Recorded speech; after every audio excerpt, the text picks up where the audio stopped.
तर आता दौऱ्यासंदर्भात काय माहिती? आज माझा शेगावला दौरा सुरू असताना आजपासूनच संपूर्ण महाराष्ट्रामध्ये इयत्ता 12वीच्या परीक्षा बोर्डाच्या ह्या सुरू झालेल्या आहे.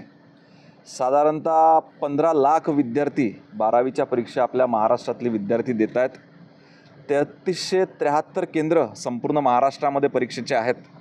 आज या ठिकाणी आले असताना माननीय मुख्यमंत्री देवेंद्रजी फडणवीस यांनी कॉपीमुक्त अभियानाचं आवाहन आपल्या राज्यामधल्या विद्यार्थ्यांना, शिक्षकांना, पालकांना त्या ठिकाणी केलं आहे.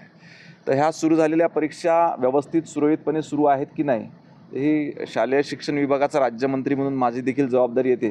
त्यानिमित्तानं आज ह्या ठिकाणी बुरुंगले विद्यालयामध्ये भेट दिली आणि इथे आल्यानंतर दिसलं की अतिशय उत्तमपणे व्यवस्थित व्यवस्था सगळी शाळा व्यवस्थापन समितीने आणि इथल्या प्रशासनानं केलेली आहे. सर, कॉपीमुक्त अभियानासाठी काय उपाययोजना केलेली? अनेक उपाययोजना त्या ठिकाणी शासनाच्या वतीनं, प्रशासनाच्या वतीनं केलेल्या आहेत.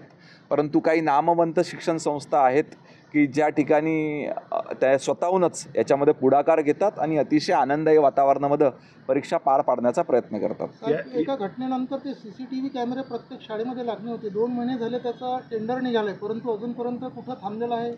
काही प्रशासकीय कारणास्तव त्याच्यामध्ये काही ठिकाणी अडचणी आल्या आहेत, पण याचा लवकरच त्या ठिकाणी सुरुवात होऊन सर्व शाळांमध्ये हे CCTV कॅमेरे लावण्यात येईल. दुसऱ्या सत्राला सुरुवात झाली, परंतु अजूनपर्यंतही विद्यार्थ्यांना गणवेश वाटप झालेलं नाही. गणवेश वाटप त्या ठिकाणी कापड आलेलं आहे, परंतु ज्या ठिकाणी ज्या माविमला ते काम देण्यात आलं होतं त्याच्यामुळे थोडा डिले झाला. म्हणून सरकारने निर्णय घेतला की येणाऱ्या सत्रापासून सरळ विद्यार्थ्यांच्या खात्यामध्ये याचे पैसे जमा होणार आहे. सर, कॉपीमुक्त अभियानामध्ये आता फौजदारीची तरतूद करण्यात आलेली आहे, काय सांगा? नाही, जर का हे बघा, आपल्या परीक्षा ह्या आनंददायी आणि पवित्र वातावरणामध्ये होणे अपेक्षित आहे. ह्या होत असताना जर का समाजातले काही घटक त्याच्यामध्ये अडचणी आणण्याचा प्रयत्न करतील तर त्याच्यामध्ये ह्या पद्धतीची कारवाई केली जाईल. सहकार संदर्भात आज कार्यक्रम आहे, काय तो कार्यक्रम आहे, आपण सहभागी राहणार? आज उत्कृष्ट बँक अवॉर्ड याचा कार्यक्रम शेगावमध्ये ठेवण्यात आलेला आहे. त्यांना प्रोत्साहन, ज्या बँका चांगल्या काम करतात त्यांना प्रोत्साहन मिळालं पाहिजे याच्याकरता आज या ठिकाणी आलो होतो. साहेब, RTEचे पैसे संस्थांचे शासनाकडे